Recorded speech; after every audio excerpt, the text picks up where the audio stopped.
안녕하십니까. 주식신문고 평택촌놈 조호영입니다. 지수가 2000선을 회복하면서 상당히 기대감이 높아지는 시점입니다. 최근 9개월 동안 박스권을 형성하면서 상당히 혼란스러웠었는데요. 오늘 시장 전망과 더불어 종목 상담해드리면서 여러분들에게 좋은 내용으로 투자 정보를 전달해드리겠습니다. 자, 참여 방법에 대해서 안내해드리겠습니다. 전화 상담은요. 02-3153-2619가 되겠고요. 지금 얼마든지 전화 주셔도 가능합니다. 무료 문자는 013-3366-0110이 되겠습니다. 인터넷 접속도 가능합니다. cntv.co.kr로 들어가셔서 주식신문고 클릭하시고 그곳에다가 여러분들이 상담 내용을 남겨주시면 되겠습니다.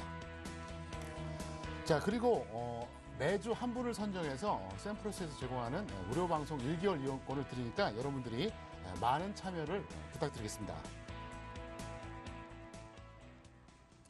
네, 오늘 그 두 분의 멘토를 소개해드리겠습니다. 네, 안녕하세요. 네, 안녕하십니까. 네. 네, 오늘 김대용 멘토는 오늘 저하고 처음인데, 네. 예, 제가 그동안 방송 많이 봤어요. 네. 아주 잘하시더라고요. 저도 제 정호영 멘토니까 네. 방송 잘 보고 있었는데요. 네. 네, 채널 안녕하십니까. 출생 김동희 오늘 여러분들께 정식으로 패널로서 인사를 드리도록 하겠습니다. 지겨우시다고요? 안 됩니다. 채널 고정하십시오. 네, 오늘 정재훈 멘토, 네. 계속 최근에 이제 저하고 같이 했었는데, 네. 이제 아주 저도 익숙하고 편해지네요. 예, 저도 좀 처음에는 상당히 좀 서먹했었는데요. 이제는 좀 편안하게 좀 진행을 할 수 있을 것 같고요. 오늘도 열심히 좀 준비를 했으니까요. 좋은 정보들을 많이 제공해 드리도록 하겠습니다. 네, 오늘 두 분 나와주셨는데요. 주식신문고 힘차게 문을 열어보겠습니다. 검색창에 샘플러스를 입력하시고 전문가 방송에 접속하시면 서울경제TV 특급 전문가들이 여러분의 포트폴리오와 수익률을 책임집니다. 주식 투자 샘플러스와 함께하세요.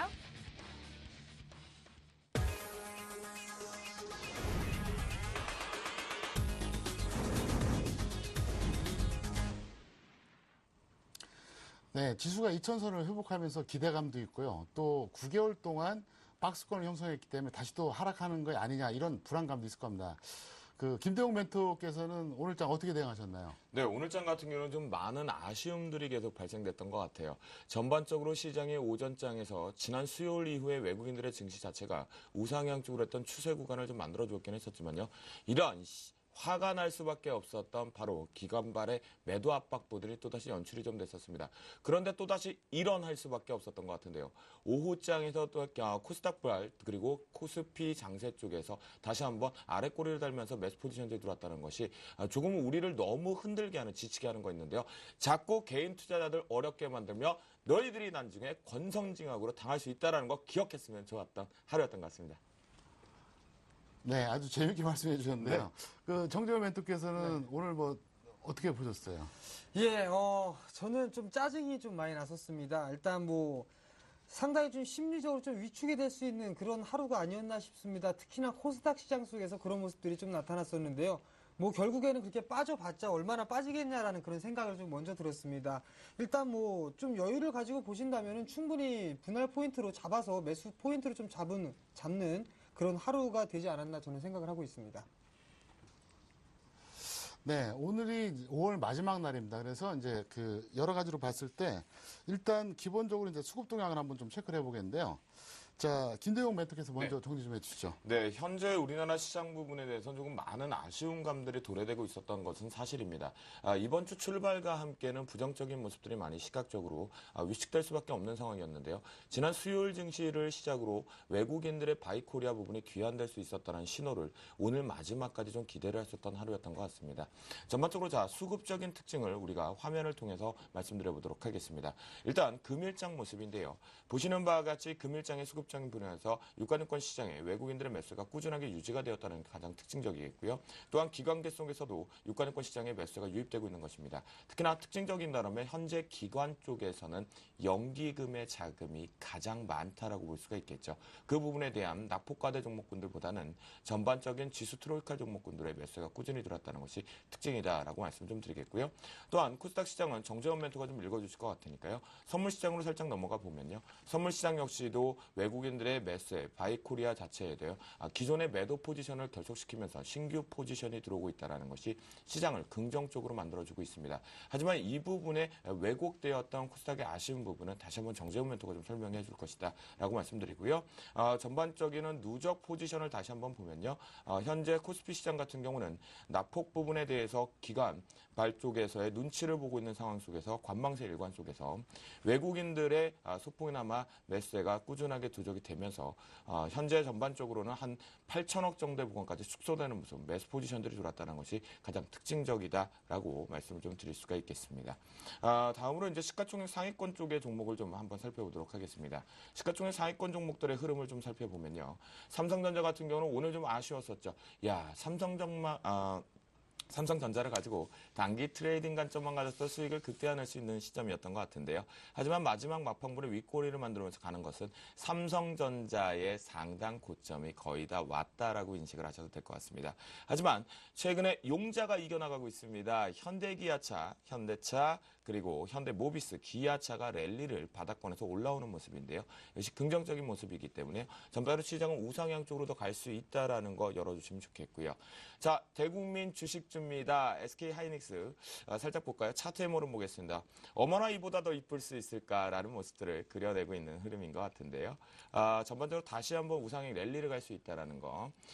드램 익스체인지 차트 자체도 우상향 열려 있다는 것이 가장 특징적이다라고 보시면서요. 좀 더 강력하게 홀딩을 하자라고 말씀드리면서요. 시가총액 마지막 군들에 좀 살펴볼 것은 바로 한국전력과 그리고 SK텔레콤인 것 같습니다. 한국전력 같은 경우는 전반적인 수급의 악화가 꼬임으로 인해서 다시 한번 블락딜 가격대 부분까지 내려오는 모습들이 점쳐지고 있는데요. 아직까지는 수급의 꼬임 현상이지 유틸리티의 완전한 이탈은 아니다라고 바라보실 수가 있겠다라고 말씀드리고요. 마지막 종목 같은 경우는 SK텔레콤입니다.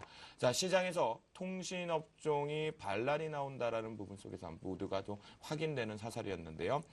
단기적으로 수급 꼬임 현상 이후에 다시 한번 재차 올라오는 모습이 특징적이겠고요.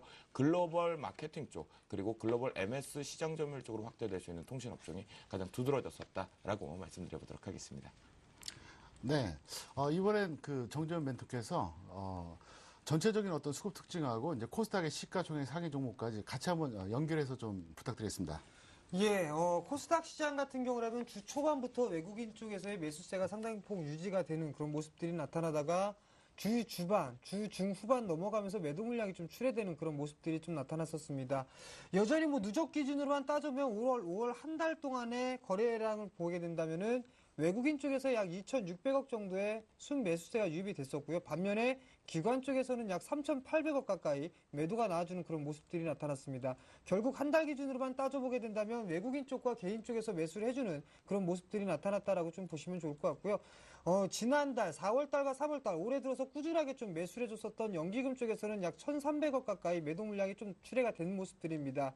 여전히 뭐 1분기 실적이 끝나고 나서 포트 교체라든가 이런 부분들 종목에 대한 포트폴리오 재편 과정을 좀 거치고 있다라고 좀 보시는 것들이 좀 좋겠다라고 좀 말씀을 드리도록 하겠습니다. 시가총액 상위 종목군들을 좀 보면서 말씀을 좀 드리도록 하겠는데요. 우선적으로 셀트리온 같은 기업 같은 경우는 시가총액 상위 1위 종목입니다. 주 초반에 좀 상당히 약했던 그런 모습들이 나타났었는데요. 주 중반, 후반 넘어들어가면서 상승폭을 좀 확대를 시켜주는 그런 모습들이 나타났었습니다. 특히나 전날 같은 경우라면 대부분의 종목군들이 좀 밀려나가는 그런 흐름 속에서도 셀트리온을 좀 잡아주는, 즉 지수를 잡아주는 그런 모습들이 나타났다라고 좀 보시는 게 좋을 것 같습니다. 대부분 상위 종목군들이 큰 폭으로 좀 상승을 해주는 그런 모습들이 나타난 반면에 어느 정도 상승폭이 나왔던 종목군들은 좀 밀려 내려오는 그런 모습들이 나타났다라고 좀 보시면 좋을 것 같습니다. 주간 기준으로 따져보게 된다면 시가총액 1위인 셀트리온과 파라다이스 그리고 서울 반도체 이들 종목군들이 주간 단위로는 상승을 해주는 그런 모습들이 나타났었고요. 뭐 파트론이나 위메이드까지도 마찬가지로 상승의 흐름들이 나타났습니다. 그 이외의 종목군들은 좀 밀려 내려오는 그런 모습들이 나타났었는데요. 특징적으로 보게 된다면 내수 섹터들 종목군들이 일단 탄력도가 좀 줄어드는 그런 모습들이 나타났다라고 좀 보시는 것들이 좋을 것 같습니다. 대부분 다 IT 섹터와 그 다음에 내수, 그 다음에 어느 정도 이 바이오 쪽에서 낙폭이 과대가 됐던 그런 종목군들이 상승폭이 좀 탄력적으로 나타났다라고 좀 보시는 것들이 좋을 것 같습니다. 여전히 코스닥 시장 좀 많이 밀려 내려오는 그런 모습들이지만 어느 정도는 이제 매수 포인트를 좀 잡아봐야 될 구간들이 아닌가라고 조심스럽게 좀 생각해 봅니다. 네, 이번에는 그 특정 업종을 말씀드리는데요. 5월 전체 특정 업종에 대해서 이제 먼저 김도영 멘토께서 정리를 해주시죠. 네, 일단 전반적인 우리나라 증시의 5월달 가장 특징적이었던 업종 부분을 살펴본다고 한다면요.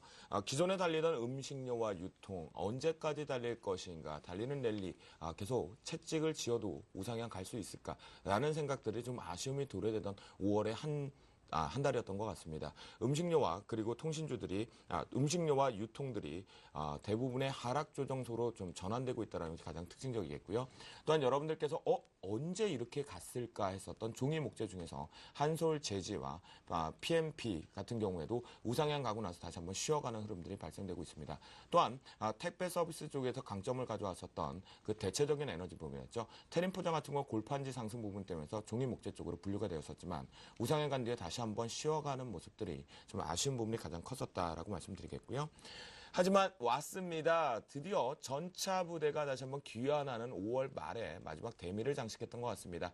삼성전자를 시작으로 삼성그룹주들의 상승 모멘텀이 특히나 삼성 SDI 40뭉치 막내 아들이 이제는 둘째 형을 제끼고 올라가려고 하는 모습까지 나오는 모습이 특징적이었다라고 보실 수가 있겠고요. 또한 용자들이죠. 용감한 우리 개인처럼 여러분들이 위너다라는 생각을 좀 갖게 되는 바로 완성차들의 추가 상승 모멘텀이 가장 특징적이었다라고 말씀드립니다. 마지막으로요. 조금 아쉬운 게 있다라면 시장의 전반적인 대형주, 중형주, 소형주의 위치를 한번 살펴볼 수가 있겠는데요.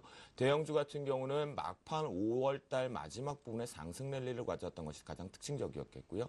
그동안 랠리를 이어갔었던 중형주와 소형주 같은 경우는 쉬어가는 모습들이 가장 많이 노출이 되었던 하루였던 것 같습니다. 전반적으로 5월달은요. 종목의 교체. 제가 이런 표현을 좀 써보고 싶습니다. 만약 집에서 키울 수 있는 반려동물 강아지가요. 이제 이 봄이 되니까 털갈이를 합니다. 털이 너무 많이 날리는 것 같은데요. 하지만 우리나라 유가증권 시장과 코스닥 시장에서는 이제는 종목의 패러다임, 업종별 순환매가 바뀌어가는 그런 한 달의 패러다임이 아니었나라고 정리를 해보도록 하겠습니다. 네, 이번에는 정재원 멘토께서 5월에 꼽은 가장 특징적인 업종 좀 정리 좀 해주세요. 예, 일단 5월 시장을 가장 특징적으로 좀 뽑는다면 여전히 전차 군단이 아닌가라는 좀 생각을 해봅니다. 5월 초에는 좀 상당히 약한 모습들이 좀 나타났었는데요. 시간이 지나면서 탄력이 강화되는 그런 모습들이 나타났었고요. 상승폭 또한 마찬가지로 큰 폭으로 좀 상승을 했다라고 좀 보시는 게 좋을 것 같습니다. 반면에 이제 흐름들을 좀 보게 된다면 자동차 부품 섹터들이 좀 상당히 탄력적으로 움직이는 그런 모습들이 나타났었습니다. 근데 오늘 좀 밀리는 그런 모습들이 나타났었는데요. 대체적으로 성화이텍 같은 종목군들을 보게 된다면 하한가를 기록하는 그런 모습들이 좀 나타났었습니다. 일단 여전히 실적에 대한 기대감이 살아있다라는 그런 기대감이 작용하는 그런 모습들이 나타났었는데요. 반대로 금일 같은 경우 좀 안 좋은 소식들이 전해지면서 하한가를 기록하는 그런 모습들이 나타났습니다. 여전히 이러한 모습들을 좀 보게 된다면 여전히 어떤 섹터들, 자동차 부품들 섹터만 놓고 보더라도 어느 정도의 옥석 가리기가 좀 필요하다라고 좀 보시는 게 좋을 것 같습니다. 대표적으로 선진 시장에 대해서 진출해 있는 그런 기업들보다는 신흥국 쪽에 진출해 있는 그런 기업들이 좀 더 유리하다라는 그런 부분들을 좀 생각해 보시면 좋을 것 같고요. IT 섹터도 마찬가지로 좀 큰 폭으로 상승을 해주는 그런 모습들이 나타나면서 대형주 쪽으로도 매기가 쏠리는 그런 모습들이 나타났습니다. 다만 이제 아쉬웠던 부분들은 중소형주들이 좀 약간 매물 수화를 거치는 과정을 나타났다라고 좀 보셔도 좋을 것 같은데요. 이 부분들을 보게 된다면 다음 주라든가 6월 시장 전략을 어느 정도 세워야 되는지 이 부분들은 대충 좀 예상을 해볼 수가 있을 것 같고요. 여전히 이러한 종목군들은 6월 시장도 마찬가지로 좀 좋은 그런 흐름들이 전개가 되지 않을까라고 좀 생각을 해봅니다. 네, 두 분께서 업종 정리해 주셨는데요. 이번에는 특징주에 대해서 한번 알아보겠습니다. 김도영 멘토께서 어떤 특징주를 좀 보셨나요? 네, 일단 5월 달에 가장 큰 특징 중이라면 주 후반부, 그러니까 월말 마지막 부에 이번 주에 발생이 됐던 부분인 것 같습니다. 전반적으로 시장에서 스마트 그리드가 다시 한번 테마군을 형성했다는 게 가장 특징일 수가 있겠는데요. 페스텍, 옴니 시스템과 같이 강한 상승세들이 테마군이 만들었다는 것은 우리 개인 투자 즉 올레를 외칠 수 있었던 특징이 좀 있었습니다. 또한 그 다음에 이제 지겨우시죠. 전차 부대 부분에서 특징들이 계속해서 나타났다는 걸 아실 수가 있겠는데요. 하지만 앞에서 짚어드렸던 자동차 부품주가 이미 가장 강하게 이번 5월 달에 상승 패러다임을 막 강하게 만들었다라고 보실 수가 있겠습니다. 또한 IT 부품주의 체질과 색깔이 바뀌었습니다. 어떻게 바뀌었을까요? 기존의 FPCB, 터치패널, TSP 등과 같이 기존 사업군을 영위했었던 인터플렉스 또는 플렉스컴, 뉴플렉스 등과 같은 다양한 종목군들 속에서 기존의 업종 부분의 대장 역할을 했던 종목군들이 쉬어가는 모습이 연출이 좀 되었었고요. 그 속에서 인터플렉스 같은 경우는 체질을 TSP 쪽, 터치 패널 스크린 쪽으로 교체를 하면서 우상향의 점진적인 2분기 실적을 기대했습니다. 또한 세코닉스가 IM을 필두로 해서 본다라면 기존에 이미 카메라 모듈을 납품했던 쪽에서 새로운 업종 트렌드가 발생이 되면서 기존에 달리던 말 속에서 종목별 교체들이 특징적으로 나타났다라고 볼 수가 있겠습니다. 하지만 여기서 가장 개별주 종목군 중에서 가장 큰 것을 잡자면 앞에서 말씀드렸던 스마트 그리드 쪽의 특징일 수도 있겠다라고 말씀드리겠고요. 마지막 같은 경우에는 역시나 자동차 완성차의 수익률 게임의 랠리보다는 자동차 부품주들 화신, SL, 성우 하이텍, 그 다음에 여러분들이 모르는 용자가 하나 있습니다. 바로 상신 브레이크입니다. 동사 같은 경우는 전반적인 국내 완성차를 비롯한 일본발 향 쪽에서 브레이크의 가치적인 부분이 평가가 인정이 되면서 매출 융대로 가져오면서 시장에 숨어 있었던 핵심 진주로 했다는 것이 가장 특징이었다라고 말씀드려보도록 하겠습니다. 네, 정재훈 멘토께서 보신 특징주는 뭐가 있나요? 네, 김도영 멘토께서 상당히 좀 많은 부분들 좀 준비를 하셨어요. 저는 딸랑 하나 준비했습니다. 제가 지금 그 특징주로 좀 꼽은 거는요, 중국 섹터들, 중국 관련주들을 좀 꼽았는데요. 5월 초 시장 들어서면서 상당히 좀 낙폭이 약했었는데요. 5월 초 들어서면서 상당히 강하게 탄력을 좀 받는 그런 모습들이 좀 나타났었습니다. 그 원인들을 좀 살펴보게 된다면 차이나 디스카운트가 이제 서서히 좀 해소가 되는 게 아니냐 이런 부분들을 좀 생각을 해볼 수가 있을 것 같은데요. 중국 식품 포장이 자진 상폐를 결정을 하면서 일단 이러한 영향을 좀 받지 않았나라는 좀 생각을 해봅니다. 여전히 뭐 중국 관련주들, 중국 기업들을 보게 된다면 저평가되어 있는 그런 기업들이 많이 있다라는 부분들, 그로 인해서 외국인 쪽에서는 매수세가 좀 유입이 되는 그런 모습들이 나타났다라고 좀 보셔도 좋을 것 같습니다. 뭐 대표적으로 SNC 엔진그룹이라든가 아니면 뭐 차이나 하우란 이런 종목군들이 어느 정도 좀 탄력적으로 움직이는 모습들이 나타나고 있고요. 한 차례 상승을 한 이후에 중반에 쉬어가는 그런 흐름들이 전개가 된 이후에 5월 말 들어서면서 다시 반격 시도가 좀 나타나는 그런 모습들을 봤을 때 추가 상승이 6월 달에 과연 가능할까? 이 부분들 한번 따져보셔야 될 것 같습니다. 네, 그럼 본격적으로 5월장 이슈토크를 시작하겠습니다. 화면으로 먼저 만나보시죠. 네, 첫 번째 이슈입니다. 5월 둘째 주였죠. 동결을 예상했던 금리를 인하하면서 초반에 우왕좌왕했지만 코스피가 큰 폭으로 상승하며 우리 코스피 지수 활짝 웃을 수 있었습니다. 하지만 코스닥 시장에서는 중소형 차익 실현의 매물이 나오면서 이제 엇가린 시장 상황을 연출했고요. 두 번째 이슈입니다. 외국인의 매수세 유입이 들어오기 시작한 게 5월 그 어디쯤인 것 같습니다. 과연 외국인들이 국내 시장으로 이제 귀한 신호탄을 쏘아 올릴 것인가? 이게 두 번째고요. 자, 세 번째 이슈입니다. 기관들의 포트폴리오 변경의 영향인가요? 아니면 실적 발표 마무리에 따른 포트폴리오 조정인지 모르겠지만 어쨌든 기관의 매물 출혈로 코스닥은 박스권 흐름을 지속하고 있습니다. 잠시 후에 자세한 이야기 나눠보도록 하겠습니다. 네, 첫 번째 이슈 토크 먼저 하겠는데요. 금리에 관련된 건데요. 상당히 좀 민감하지 않습니까? 자, 그러면 이것에 대해서 김도영 멘토 어떻게 생각하십니까? 일단 제가 늘 그 기준금리 동결이냐 인하냐 인상이냐를 제일 잘 맞히는 증권방송의 패널 중에 하나라고 인정을 좀 받고 있는데요. 그 노하우를 좀 말씀드려도 될까요? 네, 정재현 멘토 말씀드릴까요? 말씀하세요. 안 하고 싶습니다. 농담이고요. 결국 여론과 반대로 해석을 한번 해보자라는 뜻입니다. 일상에서 종목을 찾는 패러다임처럼 여론에서 계속해서 기준금리를 인하하겠다, 동결하겠다라는 생각을 갖고 있으면 저보다는 더 똑똑한 채권 전문가들, 그다음에 시장의 거시와 미시적인 경제학을 갖고 있는 분들입니다. 하지만 그분들이 동결하고 있다면 시장에선 역발상적인 투자 관점을 가져가야 되겠죠. 이번이 여전히 같았던 것 같습니다. 여러분들이 아시겠지만 제가 2개월 연속해서 기준금리의 방향을 지켜내었고, 그리고 이번 같은 경우는 인하 가능성을 조심스럽게 내기 아닌 내기를 안 하고 있었던 상황이었는데요.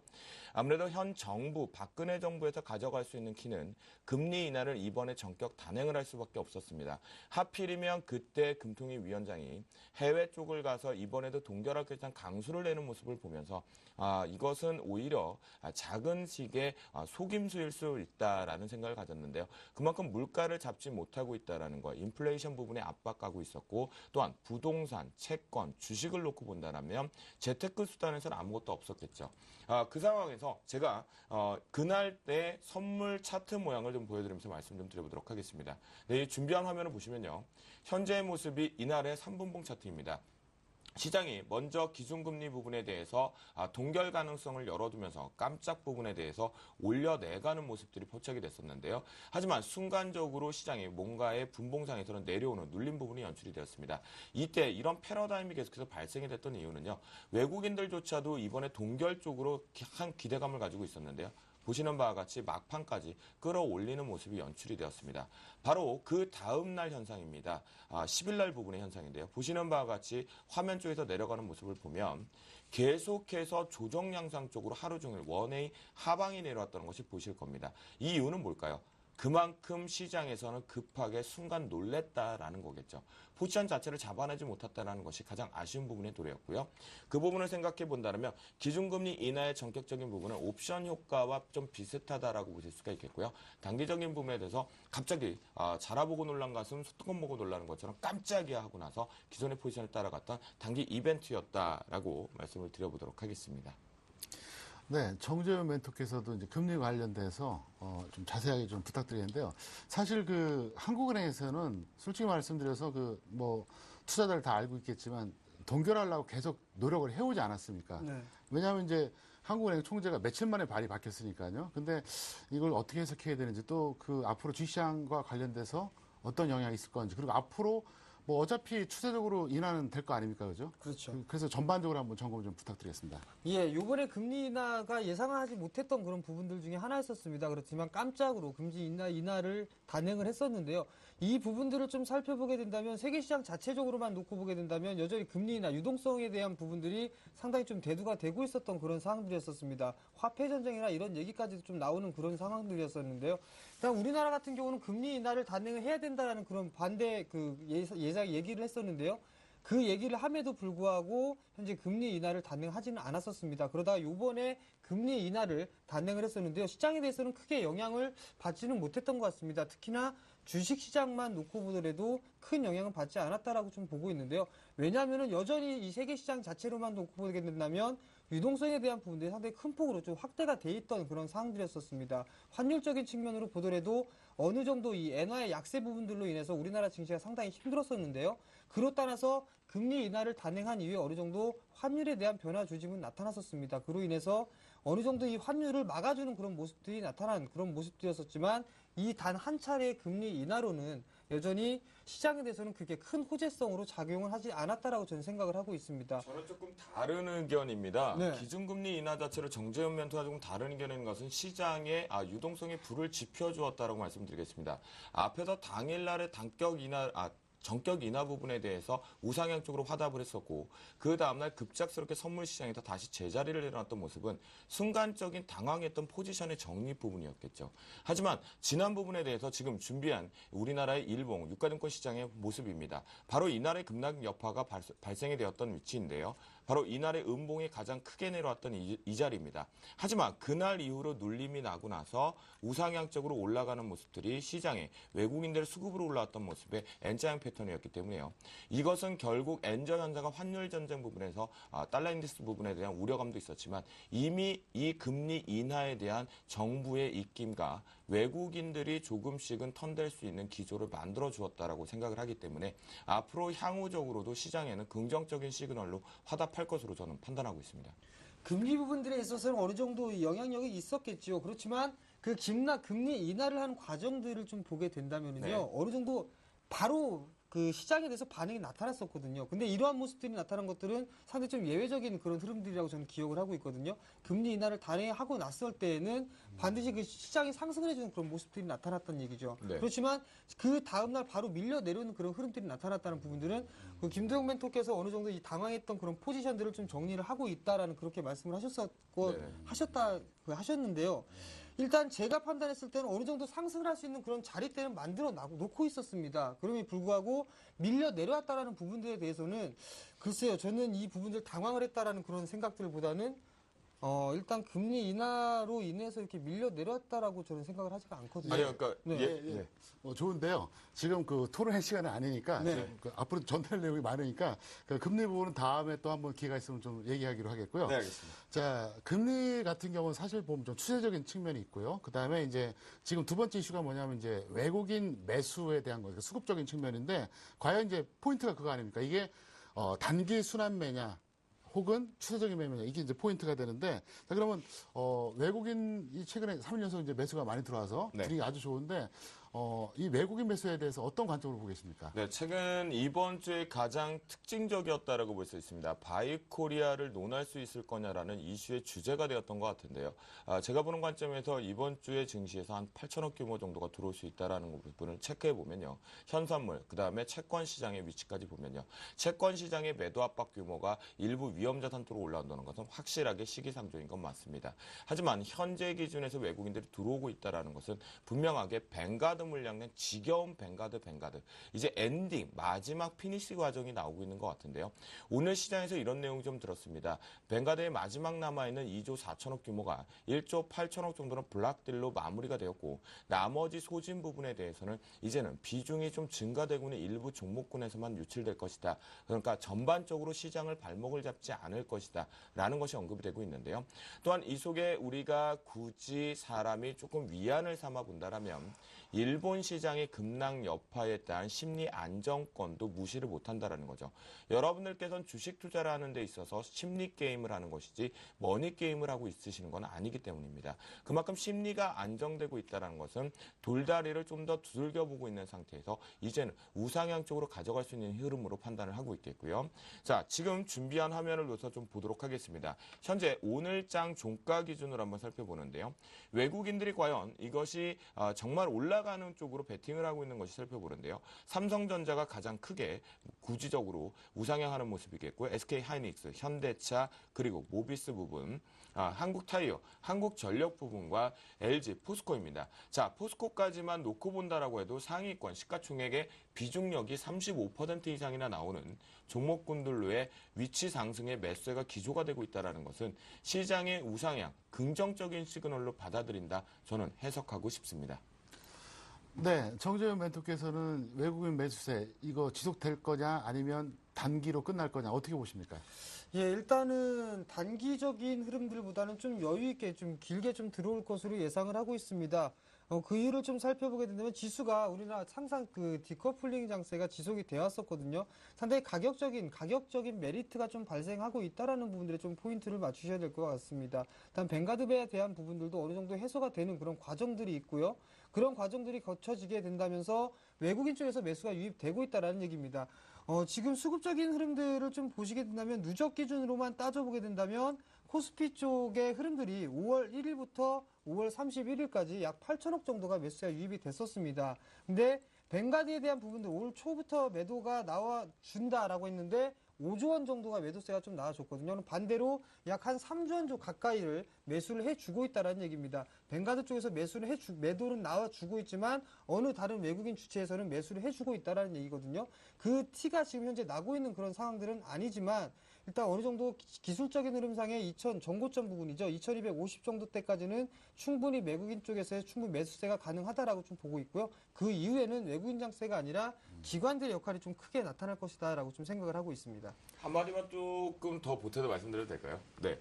바로 코스닥 시장의 특징이라고 볼 수가 있겠습니다. 앞에도 유가증권 시장에 8천억 규모가 들어오고 있는 상태에서 최근에 시장의 투자자들이 가장 걱정을 하고 우려하고 있는 것은 아무래도 코스닥 장세가 이제는 조정 마무리 국면으로 들어가고 유가증권 시장의 대형주 장세로 갈 것이다 라는 우려감들을 지속시키고 있는데요. 저는 이 부분에 대해서는 아니라는 생각을 좀 말씀드리도록 하겠습니다. 화면에 보시면 현재 외국인들이 지난 5월 달에서부터 꾸준하게 포지션 자체를 가졌던 코스닥 시장의 수급 현황입니다. 기관계 쪽에서의 오늘 또다시 투매 양상과 비슷한 압박 카드가 없었더라면 외국인들의 지속되는 2,500억 규모 언제까지 살 것인가? 저는 계속 살 수 있을 것이라고 판단이 되고 있겠고요. 하지만 코스닥 시장 같은 경우는 유가증권 시장처럼 전반적인 두루 업종이 모두 다 동반 상승하는 것이 아니라 바로 개별적인 종목 장세 쪽으로 갈 수밖에 없다라고 말씀드리면서요. 지금은 우리가 조금은 즐겨야 될 시점이 아닌가라고 말씀드리겠습니다. 네. 이번엔 세 번째 이슈입니다. 최근에 이제 코스닥 시장이 안 좋았었는데 결국 그 이유가 기관의 매도세 때문에 그랬습니다. 과연 이것에 대해서는 이제 어떻게 보고 있는지 정재현 멘토께서 한번 정리해 주세요. 네, 코스닥 시장 매도가 좀 상당 부분 출회가 됐었습니다. 그렇지만 뭐 많이 올랐던 부분들이 있어서 차익 매도가 좀 나온 것 같다라고 좀 보시면 좋을 것 같습니다. 여전히 뭐 주가 코스닥만 놓고 보게 된다면 실적의 증가치가 좀 상당히 큰 폭으로 좀 나타나고 있습니다. 대형 섹터보다도 월등히 좀 앞선 모습들이 나타나고 있는데요. 그에 따라서 기관 쪽에서의 매수세가 상당히 강하게 나타났다라고 보시면 좋을 것 같습니다. 그렇지만 너무 많이 올랐던 부분들이에요. 너무 많이 올랐기 때문에 어느 정도 포트의 교체가 필요하다라고 좀 보시면 좋을 것 같고요. 그에 따라서 어느 정도 일정 부분의 포트가 교체가 되게 된다면 다시 또 매수세가 들어올 것이다라고 좀 생각을 하고 있습니다. 코스닥 시장 여전히 올 하반기 2013년도 내까지는 여전히 뭐 추세는 유지가 될 것이다라고 좀 보고 있기 때문에요. 단기적인 시각뿐만이 아니라 중기적인 시각으로 보게 된다면은 여전히 좀 좋은 시세의 흐름들은 이어질 것이다라고 좀 생각을 하고 있습니다. 네. 제가 두 분한테 정말 물어보고 싶은 게 많이 있는데 지금 그 상담 대기하시는 분들이 워낙 많으니까 다음 기회에 한번 제가 물어보도록 하겠고요. 자, 그러면 그 5월장 점검은 여기까지 마치겠고요. 잠시 후에 이제 종목 상담을 진행하겠습니다. 네. 참여 방법 다시 한번 알려드리겠습니다. 전화 상담은요. 02-3153-2619가 되겠고요. 무료 문자는 013-3366-0110이 되겠습니다. 자, 인터넷 접속도 가능합니다. cntv.co.kr로 들어가셔서 주식신문고 클릭하시고 그곳에 여러분들이 상담 내용을 남겨주시면 되겠습니다. 자, 그리고 매주 한 분을 선정해서 샘플러스에서 제공하는 1개월 무료 이용권을 드리니까 여러분들이 많이 참여해 주시기를 다시 한번 부탁드리겠습니다. 자, 첫 번째 전화 상담인데요. 네. 여보세요? 여보세요? 네, 반갑습니다. 네, 반갑습니다. 네. 어떤 종목이 궁금하시죠? 예, 웹젠 공모에 전화드렸습니다. 웹젠이요? 예. 네, 웹젠은 매수가가 어떻게 되십니까? 11,000원 정도 됩니다. 11,000원이요? 예. 네, 11,000원이고, 비중이 어떻게 되시죠? 예, 한 50% 정도 됩니다. 50%요? 예. 근데 제가 지금 차트를 얼핏 보니까 11,000원이면 작년에 매수하신 것 같은데요? 아니고, 제가 예전에 선생님께서 네. 그때 한 2003, 4년도부터 해가지고, 네. 그 웹젠 그때 타 방송사에서 예. 제가 그때 한 10년 가까이 됐거든요. 예, 그래서 제가 계속 이제 손절을 못하고, 예. 계속 물량을 좀 확보하고 해가지고, 예.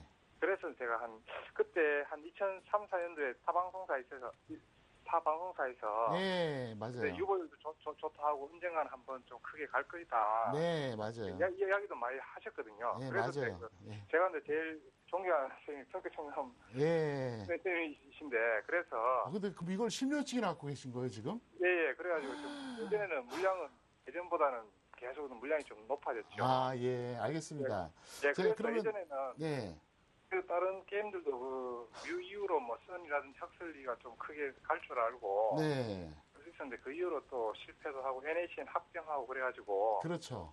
이제 그 이후로 또 이제 앞으로 뮤트도 나온다 하고 또 중국의 뭐 배터리 게임도 이제 중국이 상용화되면 실적이 많이 올라가는 지금까지 기다리고 있거든요. 아, 그래요? 네, 그래 저는 처음에 이거 웹전산 게 쌤을 통해서 그때 타방송사에 통해서 샀거든요. 네, 근데 그래서 네, 알겠습니다. 제가 그러면 웹전에 대해서 답변을 해드리겠습니다. 예.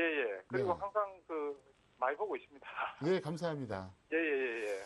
예, 저를 너무 신뢰하셔갖고 10년 전부터 이걸 투자했다는데 먼저 그 말씀 좀 드릴게요. 코스피의 그 탑10 종목 정도 되거나 아니면 그 코스닥에서도 아주 초우량주 빼고는 사실 코스닥은 중장기 투자용은 아닙니다. 솔직히. 그래서 2003년도 당시에는 이제 나름대로 이제 한번 상승이 좀 나아졌다가 그 이후에 이제 많이 밀렸는데 제가 볼 때 웹젠의 현재 그 어떤 적정 가치로 본다면 현재 가격이 뭐 절대로 고평가된 건 아닙니다. 근데 다만 현재 추세를 보면요. 저는 항상 그 종목을 볼 때 지수하고 업종 같이 보거든요. 자, 차트 잠깐 보시겠습니다. 이게 현재 웹젠의 모습이에요. 현재 웹젠의 차트고요. 그다음에 뭘 보느냐? 바로 코스닥 지수 한번 보겠습니다. 보시면 코스닥 지수 아직 좋아요. 그죠? 굉장히 좋습니다. 코스피보다 훨씬 좋습니다. 왜냐하면은 코스피 작년 고점을 그냥 가볍게 돌파해 줬거든요. 그래서 굉장히 좋은데 자, 문제가 뭐냐면요. 바로 이 디지털 컨텐츠입니다. 잠깐 보시겠습니다. 왜 디지털 컨텐츠냐? 디지털 컨텐츠가 바로 웹젠이 포함되어 있는 게임주 있는 것들인데 최근에 보면은 IT 부품 쪽, 그다음에 반도체 쪽 요쪽이 좋거든요.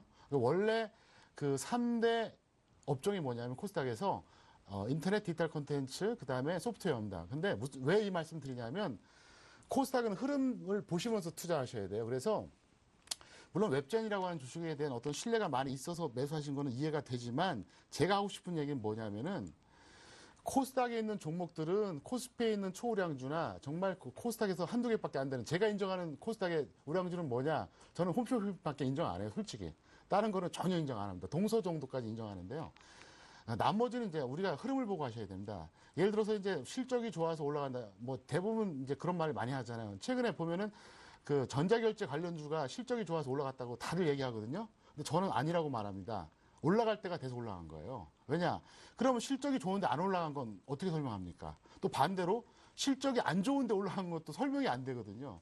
근데 지금 흐름상 인터넷 디지털 콘텐츠 소프트웨어 이쪽이 움직일 수가 없어요. 너무 약하기 때문에 지금은 IT 부분 쪽, 아까 초반에 그 김대웅 멘토께서 그 스마트 그리드라든가 그쪽 설명 많이 해주셨잖아요. 그래서 그쪽에 이제 매진하셔야 되는데 만약에 님이 이걸 10년 동안 갖고 계셨다 그러면 11,000원은 올 겁니다. 분명히 오니까 일단은 11,000원까지는 홀딩 하시다가 나중에 매도하시고 나서 그때는 이제 다시 한번 여러분들이 그 참고하시기에 좋게 제가 말씀드리면은 일단 코스닥은 종목을 먼저 보지 말고 지수하고 업종 흐름, 특히 코스닥의 업종 흐름을 상당히 많이 봐야 됩니다. 왜냐하면 코스닥에 있는 종목들은 전반적으로 고평가돼 있어요. 아마 그 주식을 조금만 아는 분들은 다 쉽게 아는 얘기지만 일단 펌만 비교해봐도 코스피보다 훨씬 더 고평가돼 있거든요. 그래서 사실 가치로 움직이는 게 아닙니다. 흐름으로 움직인다는 걸 반드시 명심하시고 일단 11,000원까지는 기다리셔서 매도하시고요. 만약에 이게 빠진다 그러면 손절가 8,000원 정도 드릴 테니까 거기에 맞게 대응해 주시면 되겠습니다. 네, 두 번째 전화 받아보겠는데 이번엔 김대용 멘토께서 직접 한번 받아보시죠. 네, 시청자분 안녕하세요. 네, 안녕하세요. 반갑습니다. 네, 반갑습니다. 제가 반갑게 맞아주셨는데 조금 많이 상심이 크신가 봅니다, 시청자분. 아니신가요? 아니요, 맞아요. 왜 어떤 종목 때문에 계속 이렇게 힘드십니까? 말씀해 주시죠. 에이블 CNC요. 힘드실만 하신 것 같습니다. 네. 에이블 CNC 매수가 비중 좀 알려주시겠습니까? 62,600원이요. 62,600원의 비중은요? 10%요. 10%세요? 네. 그런데요, 시청자분 가장 많이 위축되거나 조금 알고 싶으신 게 있으시다면 확 제가 속 시원하게 풀어드릴 테니까요. 몇 개 좀 물어봐 주시죠. 조금요, 지금 많이 떨어져 갖고요. 어떻게 하면 좋을까 하고요. 제가 매수가까지 올 건가 그게 제일 궁금한 거지요, 뭐. 그 부분이 제일 궁금하시고요. 네, 네. 그렇지 않으면 어디에서 추가 매수를 해야 할까 하고요. 종목 교체 쪽은 생각을 하고 계시나요, 혹시라도? 그렇게는 생각 안 해봤어요. 손실이 너무 좀 큰 것 같아서. 예, 알겠습니다. 시청자 여러분 너무 위축되지 마시고요. 잠시 전화를 끊으시고 나서 화면을 시청을 해주시면요. 제가 속 시원하게 좀 긁어드릴 수 있는 방법을 찾아드리도록 하겠습니다. 네, 감사합니다. 네. 우리 시청자분의 목소리를 딱 들어보면 에이블 CNC 자체가 상당하게 낙폭이 확대되고 있구나. 우리 다른 분들의 애청자분도 한눈에 체크를 해보실 수가 있겠습니다. 동사 같은 경우는 미사 브랜드를 가지고 중국발 수혜 부분에 대한 모멘텀들을 가져오고 있었는데요. 하지만 동사의 모습이 좀 아쉬운 것이 있다면 실적이 한마디로 꽝이 되었습니다. 1분기 실적 자체가 어닝 쇼크가 발생이 되었고요. 또한 2분기 부분에서 아쉬움들이 도래되는데요. 자, 이런 거 다 알고 계시는 상황이니까요. 두 가지의 핵심을 잡아드리도록 하겠습니다. 에이블 CNC가 왜 제대로 가지 못했는지.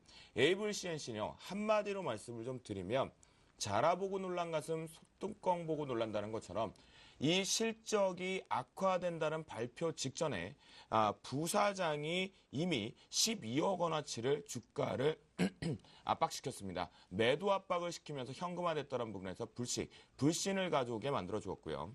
또한 앞에서 말씀드렸던 미샤라는 브랜드의 1분기 실적 쇼크 부분, 이것이 가장 위축이 되었죠. 그런데 제가 시청자분께 먼저 종목 교체하실 의향이 있으신가로 여쭤봤거든요. 왜냐하면 제 결론은 먼저 말씀드린 종목 교체입니다. 단가 작업을 위해서 일명 물타기, 평단가 낮추기 작업을 하면 안 되는 종목이기 때문입니다. 그 이유는 바로 두 가지로 해석을 할 수가 있습니다. 아모레 퍼시픽 같은 경우에는 아시는 바와 같이 이너뷰티라는 브랜드 자체를 상품화를 가치를 만들었습니다. 즉 먹는 화장품이겠죠.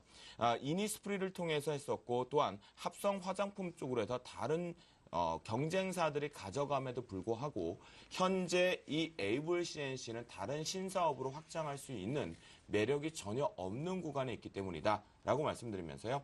자, 화면을 통해서 차트를 보면서 말씀드리겠습니다.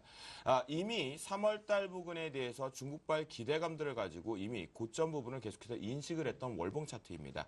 하지만 4월 부분과 5월달에 시장이 좋았음에도 불구하고 거래량이 수반되면서 하락 부분의 모멘텀들이 상당히 크게 발생이 되었던 모습이었는데요. 특히나 가장 아쉬운 부분이 있다면 월봉상에서 지난 2012년도에 가장 중요했던 변곡권에 올라탔던 자리를 현재 이탈하고 몸통으로 깨고 날아왔다는 것이 부정적이다라고 말씀드리겠고요. 주봉으로 좀 살짝 넘어가 보면 주봉에서도 마찬가지 흐름입니다. 어딘가에 브레이킹을 걸어드리고 싶지만 브레이킹을 걸어드릴 수 있는 자리가 상당히 약합니다. 이미 지금 브레이킹을 걸어드리는 오늘의 종가 모습이지만 이미 브레이킹에 걸려야 될 자리보다 좀 더 추가적인 심리의 붕괴가 나왔기 때문에 돌려 나오기까지는 좀 어려움이 있다라고 말씀드리면서요. 일봉상으로 보더라도 바닥권의 신저가 부분이 지금 발생되고 있다는 건 죄송스럽지만 단기 바닥권에서 지금 신저가에서 거래량 자체도 많이 수반되지 못합니다. 가지 못하는 거. 그렇다면 저는 분명하게 말씀드리지만 현재 평단가 낮추는 작업의 비중을 확대하는 부분은 말씀을 절대 드리지 않겠고요. 제 의견은 강력히 말씀드리겠습니다. 만약 에이블 CNC로 승부수를 보고 싶으시다라고 한다면요. 종목을 차라리 한국콜마로 화장품 쪽에 여성분이기 때문에 화장품에 대한 특징을 좀 더 잘 아실 것 같으니까요. 오히려 화장품 쪽으로 해서 한국콜마를 교체해서 가져가시는 것이 수익률 자체를 지금 손실 구간을 올려 탈 수 있는 부분이다라고 말씀을 드려보도록 하겠습니다. 네, 이번에 다음 전화 한번 받아보겠습니다. 안녕하세요. 안녕하세요. 네, 정재훈 멘토께서 직접 한번 상담해 보시죠. 예, 안녕하십니까? 안녕하십니까. 반갑습니다. 네, 어떤 종목이 궁금해 전화 주셨나요? 동원 FNB를 가지고 있습니다. 예, 동원 FB 가지고 계세요. 10%를 가지고 있고요. 예, 13만 4,500원에 매수를 했습니다. 13만 4,500원이요? 예, 한 달 정도 됐는데요. 예. 예, 목표를 10% 정도 수익으로 계획을 하고 했는데 지금 마이너스 10% 정도 왔습니다. 10%의 목표 수익률을 기대를 해서 매수를 하셨는데 지금 현재 손실권역이다라는 말씀이시죠? 예, 그렇습니다. 예, 근데 이 동원 FNB를 매수한 혹시 이유가 좀 있으신가요? 식음료에 대해서 2, 4분기 상승 국면을 예상을 했고요. 예, 그다음에 참치캔 사업의 가격 인상 등이 있더라고요. 그래서 실적 회복이 예상이 됐고, 그 비참치캔 사업 부분에서 성장성이 예상을 했기 때문에 그래프를 보니까 우상향하고 있었습니다. 그래서 네. 매수를 하게 됐는데 지금 그렇지 못하니까 좀 어떻게 해야 될지 살아야 될지 아니면은 오히려 해야 될지 좀 여쭤보고 싶습니다. 예, 일단 이 동원 FMB에 대해서 기업 내용을 좀 상당히 좀 잘 알고 계시는 것 같습니다. 작년에 일단 참치 가격이 좀 인상을 했었죠. 이 부분들로 인해서 상승폭이 좀 확대가 되는 모습들이 나타났었고요. 올해 또 코스피 200 종목으로 좀 편입이 되는 그런 모습들이 좀 나타났었습니다. 근데 아쉽게도 지금 현재 매수하신 단가가 좀 너무 좀 고가권역에 좀 매수를 하신 게 아닌가라는 좀 생각을 해봅니다. 왜냐하면 지금 바닥권역에서부터 거의 100% 이상 상승을 해주는 그런 모습들이 나타났습니다. 여전히 식음료 부분들, 이 부분들이 주도 섹터임에는 틀림이 없지만 지금 현재 상황으로만 놓고 보게 된다면 어느 정도 좀 숨고르기가 이어지는 그런 흐름들이 좀 전개될 가능성이 좀 높다라고 좀 보시면 좋을 것 같습니다. 여전히 뭐 주도 섹터라고 볼 수는 있겠지만 너무 고가권역에서 좀 매수를 하신 상황이기 때문에 어느 정도 이 시간과의 싸움은 좀 하셔야 될 것 같다라고 좀 말씀을 드리도록 하겠습니다. 차트를 좀 보면서 말씀을 좀 드리도록 하겠는데요. 우선적으로 이 동원 FMB 같은 경우는 월봉 차트를 좀 보시게 된다면 신고가의 좀 모습을 기록하고 있는 그런 상황들입니다. 월봉에서 자체적으로만 보더라도 이격이 좀 상당히 벌어져 있는 그런 모습들이 나타나고 있다라고 좀 보셔도 좋을 것 같고요. 그러면 어느 정도의 이격을 좁히는 과정이 좀 필요하다라고 좀 생각을 하시는 게 좋을 것 같아요. 일단 일봉의 흐름들을 좀 보시게 된다면 한 차례 상승을 해주고 난 이후에 꾸준하게 지금 현재 조정을 좀 받고 있는데 아쉬운 부분들은 고점과 저점이 서서히 좀 낮아지고 있는 그런 모습들이 전개가 되고 있다라는 얘기입니다. 그렇게 된다면 하락 추세대로의 전환이 될 가능성도 있다라고 좀 보셔도 좋을 것 같은데요. 우선적으로는 가격적으로 약 11만 9천 원권역이 지지가 되고 있는 그런 모습들이 나타나고 있습니다. 한 차례 상승을 해주고 난 이후에 현재 지지를 받고 나서 재차 상승 시도가 나오다가 이 자리대가 지지를 대고서 다시 상승을 했었는데요. 최근의 흐름들을 보게 된다면 특히나 금일 같은 경우를 보게 된다면 12만 원권역을 좀 지지를 해주는 그런 모습들이 나타나고 있습니다.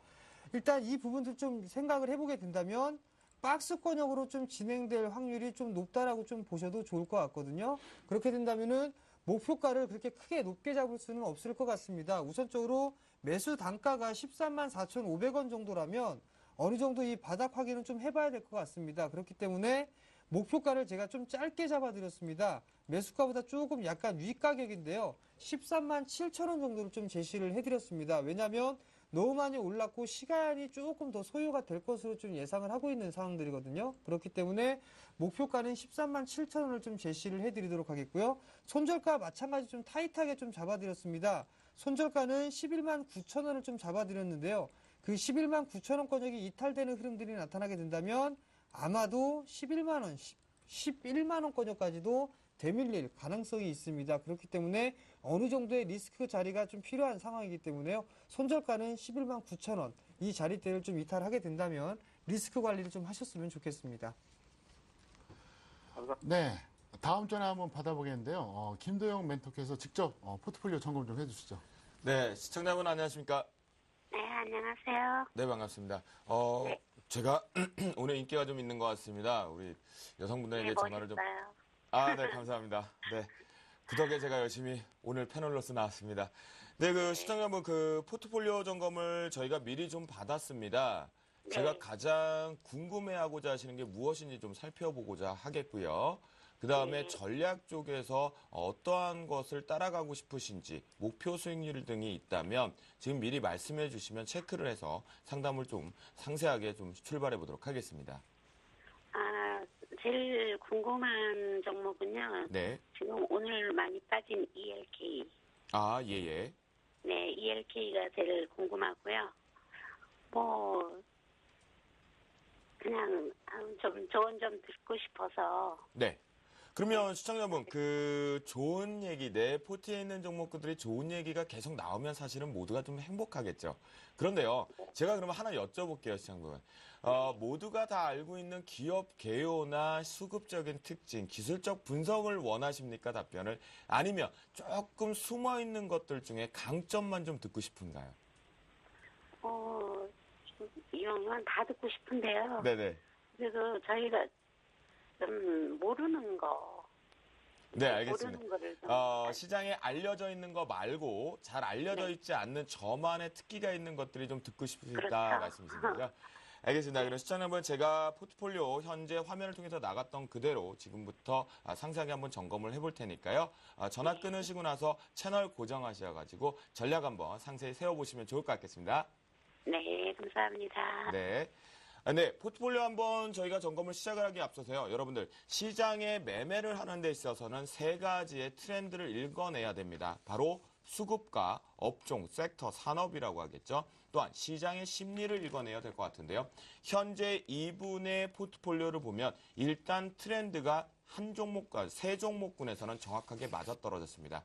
현재의 시장은요, 우량 자회사를 보유하고 있는 기업이 연결 회계재무지표를 이용해서 우량 자회사의 특징을 가져갈 수 있다라고 볼 수가 있는데요.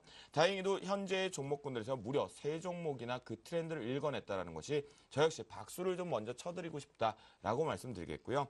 가장 듣고 싶어 하시는 ELK가 저 역시도 가장 아쉬운 것 같습니다. 그러면 좀 영흥철강 먼저 말씀 좀 드릴게요. 23,100원의 비중 20%를 가지고 오셨는데요.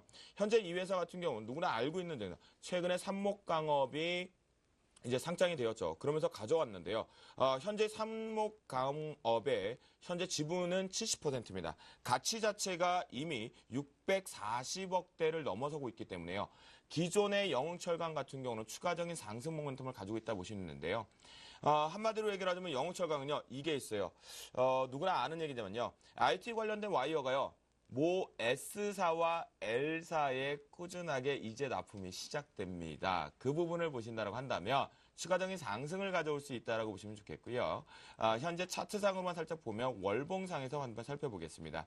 가장 중요했었던 2,440원대 부분을 이번에 오늘 같은 경우 좀 아쉬움이 있었지만 그래도 이번 주에서 그냥 상승 마감했다는 게 가장 특징적이다라고 보실 수가 있겠고요. 그래서 주봉 쪽으로 보시면 이미 매집 자체가 끝나 있는 상태에서 바닥에서 턴되는 시점입니다. 앞에서 말씀드렸죠. IT 와이어 쪽 부분, 삼목 강업적인 지분 가치 평가 이익과 함께 추가적인 시장에 알려지지 않는 모멘텀, 실적이 2분기부터 확대된다는 거 반드시 체크해 볼 수 있는 종목이다라고 말씀드리니까요. 전략적으로 본다면 일봉상으로 그래도 궁금하시겠죠. 이렇게 올라갔는데 과연 어디서 입절을 할까? 또는 목표가가 어딜까? 자, 전략은 홀딩 전략입니다. 이익 실현 부분에서 단기적인 목표가는요. 위에 설정을 해드리면 2,900원을 설정을 해드렸는데 아마 주봉상에서 체크를 해보실 월봉상에서 체크를 해볼 수가 있겠습니다. 바로 월봉 부분에 대해서 2,900원대의 부분을 보면 이 정도 구간이 발생이 되죠. 이 부분을 단기적인 목표가로 설정을 해보시면서 대응을 하시는데요. 이 부분을 올라탈 경우에는 마지막 상승 부분의 레인지인 이 상단을 뚫어내는 고점을 뚫어내는 심리 저항선까지 났을 때 3,400원을 목표가로 설정하면 2차 목표가를 제시를 하시면서요. 현재 강력한 홀딩과 함께요. 아이고 그런데요 주쌤 저는 영흥철강 그래도 익절을 좀 치고 싶습니다라고 하실 때는요. 종가상 바로 11이 평선을 이탈하는 자리가 발생됐을 때 종가상입니다. 그럴 경우에는 절반 정도 이익 실현하고 나머지 부분의 비중을 홀딩하자라고 말씀드립니다. 그 다음 이제 살펴봐야 될 게 아무래도 TJ 미디어 같습니다. 방끝 웃을 수 있었는데 좀 아쉬움이 도래되면서 현재 약 수익 구간에 좀 들어와 있는 것 같은데요. 3,600원의 비중 20%입니다. 다 알고 계실 것 같은데요. 제가 이 얘기 드릴게요. TJ 미디어 갈 수밖에 없는 구조가 하나 있습니다. 얼마 전에 주가 조작 혐의로 상장 폐지가 됐던 엔터 기술을 기억하고 계십니까, 여러분? 그 엔터 기술이 바로 이 노래방 반주기의 경쟁사였습니다. 특히나 동남아 쪽 수출 부분에 대해서 서로 먹고 먹히는 게임의 강소강자 부분이었는데요. 현재 TJ 미디어 같은 경우 엔터 기술이 상장 폐지로 인해서 동남아 쪽과 일본 시장의 바이어들이 TJ 미디어의 납품 공급 건들에 대한 바이어 문의가 상당히 쇄도하고 있다고 보시면 좋겠습니다. 그래서 이 관점으로 본다면 아쉬움, 지난번에 고점 며칠 전에 상승 이후에 눌림목이 나오고 있지만 반드시 전략은 지켜보도록 하겠습니다. 홀딩 전략인데요. 하지만 이런 종목 같은 경우 개별 성향이 있기 때문에 일봉으로 딱 잡아서 말씀드리도록 하겠습니다. 바로 3,480원입니다. 이 부분은요. 일봉상에 체크를 볼 수 있는 게 조금은 어려우실 수 있는 부분인데요. 주셈만의 특징적을 갖고 하는 보조지표를 이용해서 활용할 수 있는 방법입니다. 기준선을 올라타고 있는 모습 속에서 지지력이 나오면서 추가 상승 모멘텀을 가져오는 흐름인데요. 이 역시도 가장 중요한 변곡이 3,480원입니다. 그렇다면 TJ 미디어는 아무리 엔터 기술, 경쟁사의 퇴보 역사에서 수혜를 가져가긴 하지만 기술적인 3,480원을 깨지 않는다는 홀딩을 하시면서요.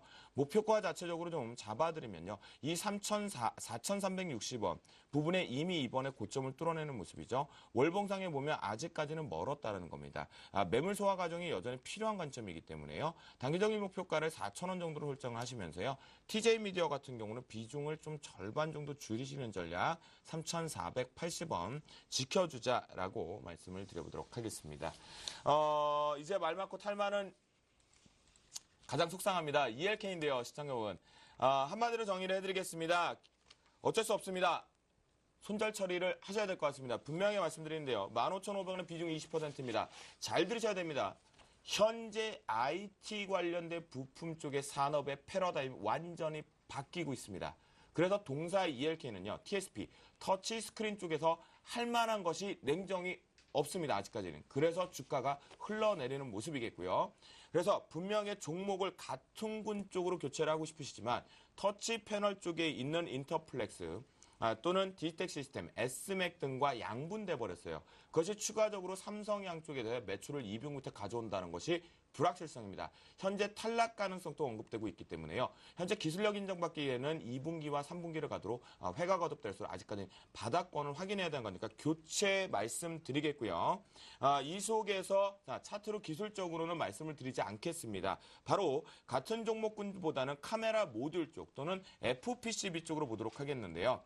그러면 그 종목군에 교체할 수 있는 것은 바로 IM, 이런 종목군들로 교체를 하시는 것이 가장 좋을 것 같습니다. 현재 추세가 상승 쪽으로 올라가고 있고 카메라 모듈 쪽에도 올라가는 상승 모멘텀이 기조가 유지되고 있기 때문에 IM 같은 종목이라든가 또는 세코닉스 같은 카메라 모듈 종목 쪽으로 교체를 하시는 것이 전 좋겠다라고 말씀 좀 드리겠고요. 하지만 만약 터치 패널 쪽으로 굳이 가져가고 싶다라고 하시면 S맥 정도를 바라보시는 게 낫지 않을까 싶습니다. 하지만 터치 패널 쪽보다는 처음에 말씀드렸던 IM으로 종목을 교체하시는데요. IM 같은 경우에는 월요일 날 ELK를 손절을 시초가 부분에 하시게 된다면 눌림 포지션을 잡으시는 게 가장 좋을 것 같습니다. 7,190원 정도 부분에 대해서 분할 매수 전략을 세우셔갖고요.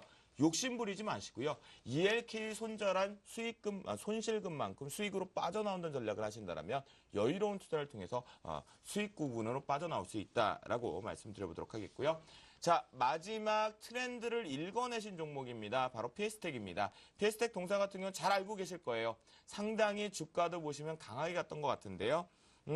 PS텍 두 가지 말씀드리죠. 다 알고 있는 내용죠. 스마트 그리드 테마 붙었다 인정하죠. 누구나 알고 있는 내용이니까요. 한마디를 놓고 본다면 동사는 자회사가 너무나도 빵빵하다라고 말씀을 좀 드리도록 하겠습니다. 그 빵빵한 게 오히려 꼭 주쌤의 양쪽 볼처럼 빵빵한데요. 덴소푼성전자가 있습니다. 지분율 49%나 보유하고 있는 기업인데요. 이 회사 같은 경우는 자동차용 속도 계측기, 즉 우리를 표현하면 자가용의 속도 개인은 계기판을 얘기하다라고 보실 수 있겠습니다. 최근에 계기판이 좀 더 고성능화되면서 가장 중요한 트렌드로 잡고 있는 부분인데요. 그 계기판 플러스 허드라는 게 있거든요. 허드라고 얘기를 하면 헤드업 디스플레이인데요. 우리나라는 사실 장착이 잘 안 됐었습니다. 이번에 K9부터 장착이 됐는데요. 바로 앞유리 부분에 대해서 속도 부분에 대한 기본적인 디스플레이 자체가 오픈되고 있다는 거거든요. 이 부분으로 가져간다면 매출 증대 부분. 그런데 우리나라의 고급차에 굳이 필요한 BMW와 벤츠, 아우디 등과에서 했던 부분이 장착이 빠지고 있음에도 불구하고 왜 갈까요? 바로 한마디로 말씀드리면 차값 올리기 위한 전략 꼼수겠죠. 하지만 그 관점으로 본다면 PS텍은 충분하게 지분가치 평가이익에서 증대가 될 수 있다라고 보시면 좋겠습니다. 그래서 동사를 굳이 스마트 그리드 쪽 측면으로 보지만 마시겠고요. PS텍 자체적으로는 자회사의 모멘텀으로 보시면서 가장 긍정적인 부분, 그 다음에 최근에 엔저, 어려우실 거예요, 환율. 그런데요, 엔저 효과에 따라서 최대 수혜다라고 보시면 돼요. 일본에서 가져오는 부품의 무려 40에서 70% 정도 원화 절감 부분, 원절가 효과가 있기 때문에 그 여파를 본다면 PS텍 더 갈 수 있다라고 보시면서요. 홀딩하면서요. 5,840원 장중이탈 절반 이익 실현하자라는 관점 말씀드립니다. 네, 다음 전화 받아보겠습니다. 시간이 좀 굉장히 좀 짧은데요. 좀 속도 좀, 네, 좀 알겠습니다. 높여주시기 바랍니다. 정재훈 멘토께서 직접 전화 받아보시죠. 예, 전화 한번 받아보겠습니다. 여보세요? 예, 안녕하세요. 네, 안녕하십니까? 예, 네, 어떤 종목이 궁금해 전화 주셨나요? 저 신성 델타 테커 예, 매수가하고 비중을 좀 말씀해 주시겠습니까? 3,800원에 15%입니다. 3,800원에 15%요? 예, 그래 예. 지금 이게 수익이 좀 낮다가 네네. 지금 뭐 한 2, 3일 사이에 지금 답으로 마이너스로 가보거든요. 네. 그래 어제 오늘 그 푹 내려가는 뭐 이유가 뭔지 하고에 네. 이게 이제 전 고점을 돌파할 것이냐, 네. 안 그러면 추가 매수 좀 해도 되느냐, 이거 좀 궁금해서요. 예, 일단 단기적인 시각입니까? 아니면 여유 있게 좀 길게 보셨습니까? 뭐 수익만 난다면은 여유 있게 갈 수도 있고 뭐 그런데 뭐 이제 이게 좀 빨리 그걸 해야 될 것 같으면은 손절을 해야 되고 길게도 예. 갈 수 있습니다. 뭐. 예, 일단은 단기적인 관점하고요. 좀 길게 보는, 여유 있게 보는 관점 두 가지를 좀 말씀드리도록 하겠습니다. 예. 예, 전화 끊고 좀 들어주시면 괜찮을 것 같아요. 예. 예, 일단 신성 델타테크 같은 경우는 IT 부품 섹터다라고 좀 보시면 좋을 것 같습니다. 뭐 LG에서 LG향 납품 비중이 좀 크다라고 좀 보셔도 좋을 것 같은데요. 뭐 자동차 부품 쪽에서부터 시작해서 휴대폰이나 LCD, LED 이런 쪽에 부품을 좀 그 제조하고 판매를 하고 있다라고 좀 보셔도 좋을 것 같습니다. 다만 이제 이 실적 부분들에 딱 놓고 따져보게 된다면 올해 실적의 폭이 좀 크게 나타날 수 있다라는 그 기대감이 좀 작용을 하고 있다라고 좀 보셔도 좋을 것 같습니다. 여전히 뭐 실적에 대한 증가치 이 부분들에 대한 기대감을 갖는다면 추세적으로 상승 추세는 유지를 할 수 있다라고 좀 보셔도 좋을 것 같아요. 다만 이제 단기적으로 1,700원권역에서 4,000원대까지 큰 폭의 좀 상승을 해주는 그런 모습들이 나타났기 때문에 어느 정도 좀 시간 조정은 좀 필요하다라고 좀 보셔도 좋을 것 같고요. 특히나 일단 금일과 전일 많이 빠진 그런 흐름들은 코스닥 시장에서 이제 차익 매물이 좀 쏟아지는 그런 모습들이 나타났었습니다. 그 모습들 때문에 이 동사 또한 마찬가지로 좀 주가가 밀려 내려왔다라고 좀 보시는 게 좋을 것 같습니다. 수급적인 부분을 좀 먼저 보시게 되면은요. 외국인 쪽이나 기관 쪽에서 매수를 해주는 그런 종목이 아니라 일단 개인 쪽에서 일단 매도를 해주는 그런 흐름 종목이기 때문에 수급적인 이 흐름들은 별 의미가 없다라고 좀 보셔도 좋을 것 같고요. 기술적인 흐름들을 좀 보시게 된다면 바닥권역에서 한 차례 좀 상승이 나왔는데요. 지금 이 저점권역에서 한 차례 상승한 이후에 두 차례, 세 차례 좀 상승을 해주는 그런 모습들이 나타났습니다. 그렇게 된다면 결국에는 어느 정도 시간 조정과 가격 조정이 좀 필요하다라고 좀 보셔도 좋을 것 같거든요. 일단 단기적인 관점으로 좀 보게 된다면 전고점권역 목표치를 전고점권역인 4,000원 정도까지 일단 설정을 하시는 게 좋을 것 같습니다. 왜냐하면 전고점 돌파 시도가 일단 돌파 시도 나왔다가 무너지는 흐름들이 전개가 됐기 때문에 좀 더 쉬어가는 구간들이 나타날 수밖에 없다라고 좀 보셔야 될 것 같습니다. 그래서 목표치는 일단 1차는 4,000원을 좀 제시를 해드리도록 하겠고요. 좀 여유 있게 보게 된다면 약 한 5,000원 정도까지를 보셔도 좋을 것 같습니다. 대신에 손절가는 제가 3,500원을 좀 제시를 해드리도록 하겠는데요. 3,500원대가 이탈되는 흐름들이 전개가 된다면 추세적으로 더 깊게 밀리는 그런 흐름들이 전개가 될 수 있습니다. 그렇기 때문에 일단 3,500원 좀 기억을 해두시고요. 목표가는 일단 단기적으로 1차 4,000원, 2차 5,000원 이렇게 잡고 시장을 좀 대응을 하셨으면 좋겠습니다. 네, 이번엔 문자 사연입니다. 한번 읽어보겠는데요. SK케미칼을 매수가 46,200원에 20% 보유하고 있습니다. 매수가에 비해서 가격이 떨어진 편인데 지금 고민이 너무 많다고 하셨습니다. 그래서 과연 이제 매수가까지 올 것인지 또 오지 않으면 어떻게 손절해야 되는지 그걸 물어보셨는데요. 이건 제가 직접 답변을 해드리겠습니다. 먼저 SK케미칼이라는 종목에 대해서 특성을 말씀드릴게요. 저는 그 기업의 어떤 뭐 생산품이라든가 실적 이런 거는 별로 얘기를 안 하는 편입니다. 흐름을 주로 얘기하는데요. 왜 그러냐면은 2000년도 이전에 그러니까 HTS가 활성화하게 되기 이전에는 사실 기업 가치가 주식을 판단하는 굉장히 좋은 도구가 됐었어요. 근데 지금은 보편적으로 웬만한 사람들이 다 보기 때문에 사실 그거는 큰 메리트는 없거든요. 그래서 흐름을 말씀드리는데 제가 뭘 말씀드리냐. 일단 화학업종의 현재 추세, 그 다음에 SK케미칼의 위치를 말씀드리겠는데요. 첫 번째, 화학업종은요. 지금 잘 아시는 것처럼 비주도주 업종입니다. 현재 그 코스피에서 잘 가는 업종이 뭐가 있죠? 딱 하나잖아요. 뭡니까? 전기전자예요. 철강금속은 완전히 추세가 무너졌고요. 화학도 못지 않습니다. 최근에 이제 운송 장비 같은 경우에는 자동차는 조금 이제 단기 반등이 나오는 반면 조선은 여전히 나쁩니다. 무슨 말이냐면은 화학업종 전반이 안 좋아요. 그래서 업종이 부모라 그러면 종목은 자식이라고 생각하세요. 이게 크게 영향을 미칠 수밖에 없거든요. 그리고 또 한 가지가 뭐냐. SK케미칼 잠깐 차트 보시겠습니다. 보시면 SK케미칼이 2007년에 고점이었어요. 그리고 나서 2007년 고점을 한 번도 뚫은 적이 없습니다. 이게 굉장히 중요합니다. 왜 중요하냐. 예를 들어서 화학업종의 대장주인 LG화학이라든가 그다음에 사실상 엄청나게 이제 올라갔었던 OCI 한번 말씀드려보겠는데요. 잠깐 보시겠습니다. 현재 또 다시 한번 차트 보여드리면 예, 제가 이제 LG화학을 한번 말씀드리겠습니다. 네, 이건 다른 종목이고요. 네, LG화학인데요. LG화학 보시면 2000 어때요? 11년에 고점 찍었죠. 그다음에 LG화학 다음으로 원래 2등까지 이제 화학주에서 갔다가 좀 밀렸던 OCI 말씀드리겠습니다. 어때요? 2011년 고점이죠. 네, 그런데 여기서 보시면 보세요. SK케미칼.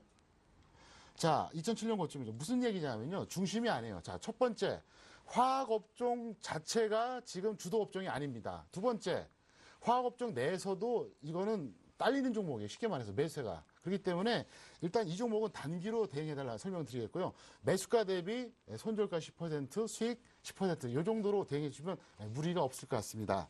자, 다음 전화 또 한번 받아보겠는데요.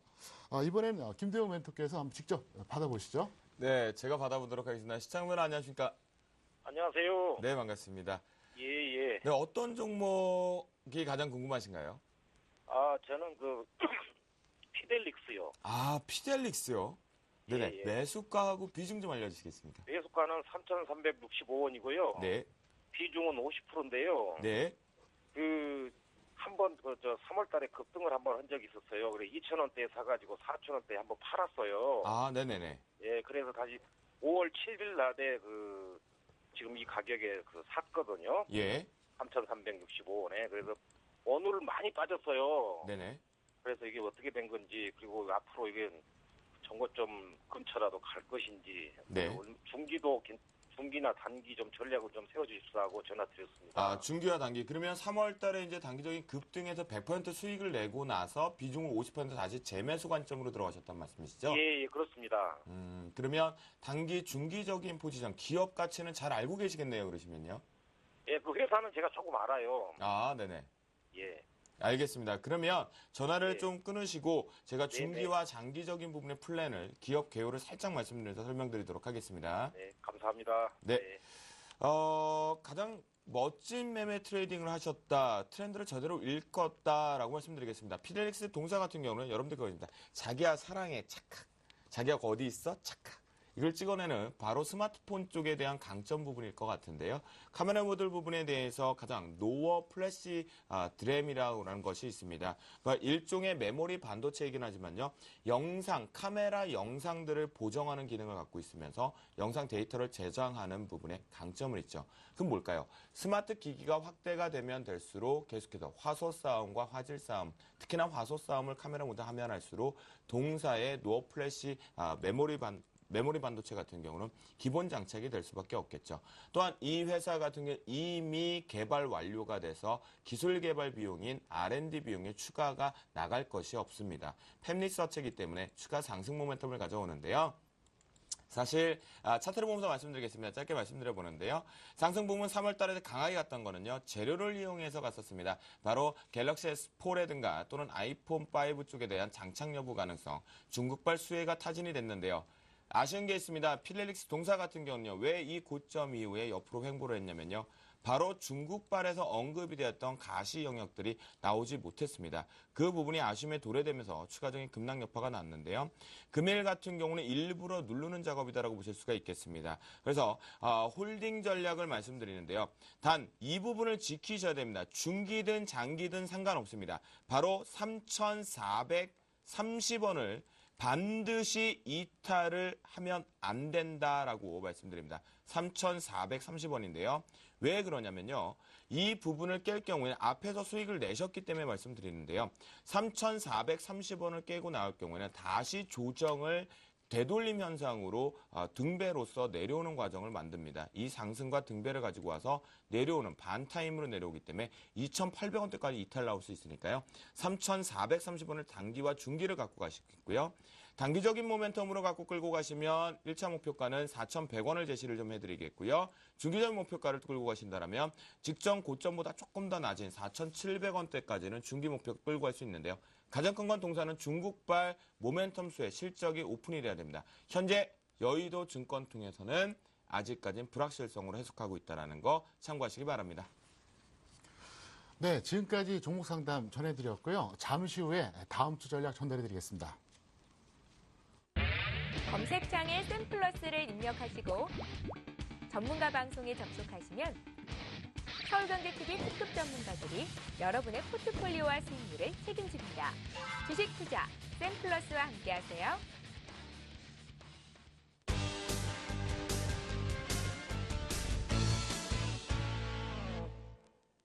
네, 야심한 시각인데요. 지금 현대선물 연결돼 있습니다.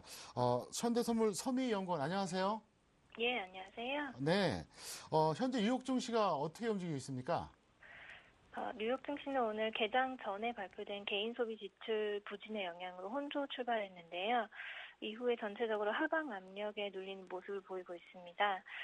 조금 전 발표된 시카고 PMI와 5월 미시간대 소비자 신뢰 지수는 호조를 보이면서 엇갈린 방향성을 제공했는데요.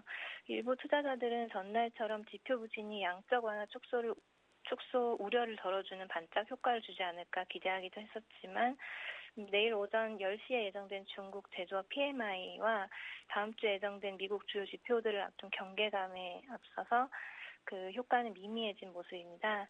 확실히 6월 5일 수요일에 예정된 비농업 부문 고용지표 발표 전까지는 변동성이 큰 상태가 계속해서 유지될 것으로 보입니다. 유럽 증시는 현재 그 전반적으로 좀 약세인 걸로 알고 있는데 현재는 어떻습니까? 네, 말씀하신 대로 지금 유럽 증시는 5월을 마감하기에 앞서서 이렇게 월말 차익 실현 매물 유입으로 인해서 하락 출발한 이후에 양적 완화 축소 우려가 계속 시장을 지배하는 분위기 속에서 높은 변동성이 이어지면서 주요국 증시가 0.6%에서 1.1% 안팎으로 하락하고 있습니다. 금일 발표된 유럽 지표들은 전반적으로 부진한 결과를 내놓았는데요. 증시 외에도 유로화가 전일 상승을 절반가량 반납하는 등 안 좋은 재료가 되고 있습니다. 네, 그러면 현재 그 야간 선물 동향도 좀 전달 좀 부탁드리겠습니다. 예, 코스피 선물은 전일 대비 마이너스 0.2%인 261.40으로 출발했지만 낮 시간대 기록한 종가 262.30에 못 미치는 수준에서 양봉을 그리고 있습니다. 불안정한 대외 요인에도 불구하고 비교적 안정적이어 보이는 현재 흐름을 이어간다면은 주간 1.8% 이상 상승을 기록할 것으로 예상됩니다. 외인은 주간 위에서 꾸준히 매수 우위를 점하고 있는 모습입니다. 네, 지금까지 현대선물 서미연구원이었습니다. 감사합니다. 예, 감사합니다. 네. 자, 오늘이 이제 5월 31일이었고요. 다음 주부터 6월이 시작됩니다. 그래서 오늘 두 분께 이제 6월장 전망 그리고 이제 전략을 이제 각각 전달을 좀 부탁드리겠는데요. 김대웅 멘토께서 먼저 간단하게 먼저 그 전망부터 해주시기 바랍니다. 네, 6월달 증시 한마디로 결정을 짓겠습니다. 5월달의 악재야 안녕. 6월아 have a good time이라고 말씀을 좀 드려보도록 하겠습니다. 6월 증시 같은 경우는요. 해외 증시와의 디커플링을 해소하는 구간으로 저는 판단하고 있다라고 말씀드릴게요. 그 전조 조건은 수급적인의 긍정적인 마인드보다는요. 개별적인 종목 장세에 라이징 갈 수 있는 종목들이 여기저기서 순붕순붕 떠오를 것이다. 라고 말씀드리겠고요. 지수 밴드는 저는 이렇게 설정을 하고 있습니다. 6월 동시 만기를 코앞에 두고 있는 누적 포지션들이 발생이 되고 있기 때문에요. 하단에 장중의 모멘텀을 갖고 만들어낸다면 1926포인트를 최저점 하단 밴드로 설정하겠고요. 상단 밴드는 지금의 추세 부분이 유지가 될 것으로 판단되면서 상단에 눌림이 발생되더라도 2048포인트를 1차로 상단으로 체크를 해보도록 하겠습니다. 그렇다면 여러분들이 상승 가능할 수 있는 봐야 될 업종 섹터는요. IT 자동차 지겹습니다. 그거 말고요. 바로 기계, 통신 또 지겹습니다. 제가 가장 특징적으로 보고 있는 것은 바로 기초 소재인 IT 부품 관련된과 화학 부품 관련 화학 소재 쪽에서요.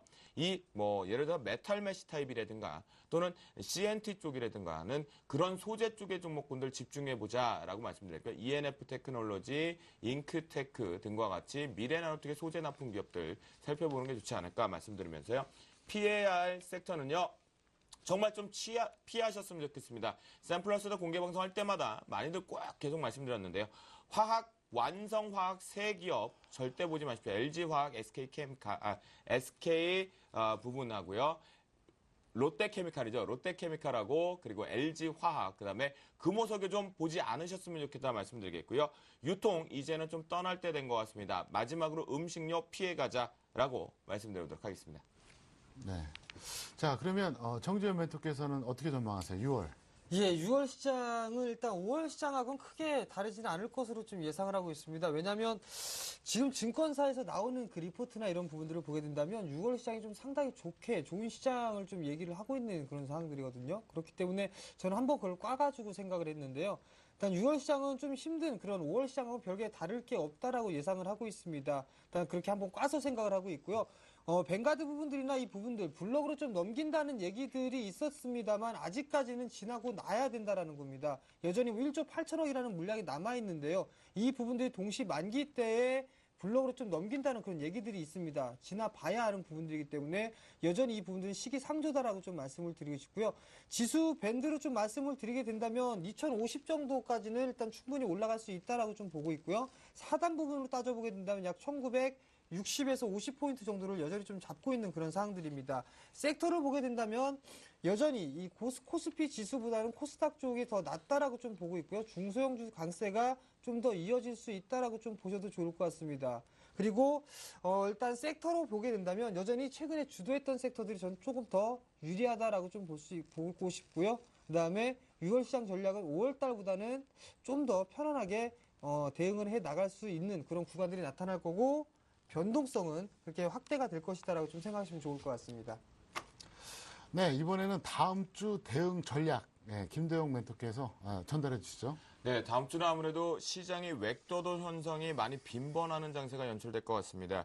6월 동시만기를 앞두는 2주 만에 발생되는 부분이니까요. 변동장세에서 조금은 여러분들 좀 리스크 자체를 관리하면서 방망이 짧게 잡고 안 타치는 전략을 좀 유용하겠다라고 말씀드리고요.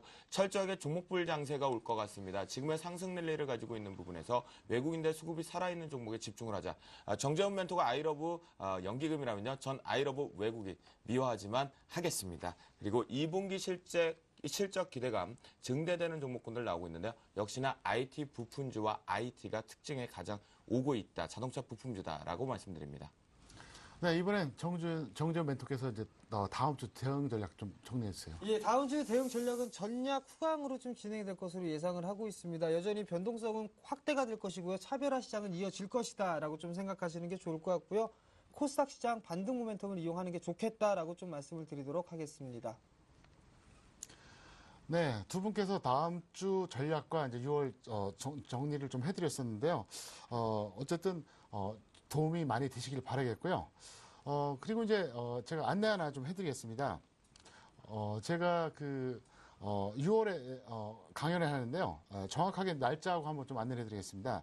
6월 8일 토요일 오후 2시에 하고요. 여의도 이제 화재보험 협회 빌딩에서 하게 되겠고요. 이제 문의 전화 1577-7451입니다. 그래서 내일이 아니라 다음 주 토요일 오후 2시입니다. 그래서 많은 참여를 부탁드리겠고요. 네. 네. 오늘 뭐 처음 이렇게 출연하셨는데 네. 어쨌든 뭐 많은 도움 되셨고요. 네. 네. 어떻습니까? 오늘 방송 어때서 같이 해보니까요. 말을 너무 잘하셔가지고요. 네. 일단 할 말을 다 못했던 하루였던 것 저는 같습니다. 아까 두 분이 싸운 줄 알았어요. 예. 네, 그럼 포트 보고 이제 마치겠고요. 다음 주에 뵙도록 하겠습니다.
네, 저는 다음 주에 다시 뵙도록 하겠습니다.